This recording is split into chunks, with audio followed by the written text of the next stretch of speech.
Hi అండి, అందరికీ నమస్కారం అండి. ఫ్రెండ్స్, మన వీడియోలోనే టాపిక్ వచ్చేసి కాంట్రాక్ట్ అవుట్సోర్సింగ్ ఉద్యోగులకు సంబంధించిన మరొక ముఖ్యమైన అప్డేట్ అయితే రావడం జరిగిందండి. అయితే ఇందుకు సంబంధించిన వివరాలు అయితే మన వీడియోలో తెలుసుకుందామండి. వీడియో మాత్రం పూర్తి వరకు చూడండి ఫ్రెండ్స్, అప్పుడే మనకి పూర్తి సమాచారం అయితే తెలుస్తుంది. ఇక లేట్ చేయకుండా టాపిక్లోకి వెళ్ళిపోదాము.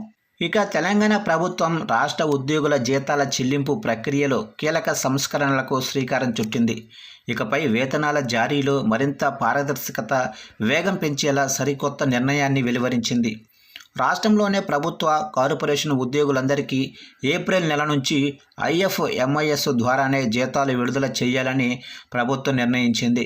ప్రస్తుతం అమల్లో ఉన్న వివిధ రకాల చెల్లింపు పద్ధతుల స్థానంలో ఒకే కేంద్రీకృత వ్యవస్థను తీసుకురావటం ద్వారా ఆర్థిక క్రమశిక్షణ సాధించవచ్చని ప్రభుత్వం భావిస్తుంది.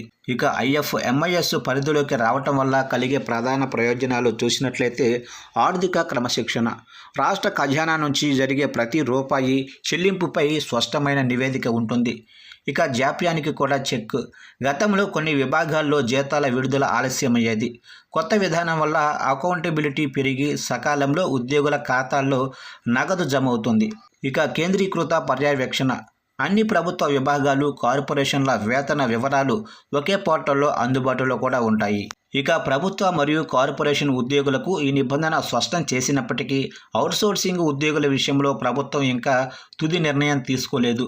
వీరిని కూడా ఐఎఫ్ఎంఐఎస్ పరిధిలోకి తీసుకురావాలా లేదా అనే అంశంపై వచ్చే కేబినెట్ సమావేశంలో సమగ్రంగా చర్చించి నిర్ణయం తీసుకోనున్నారు.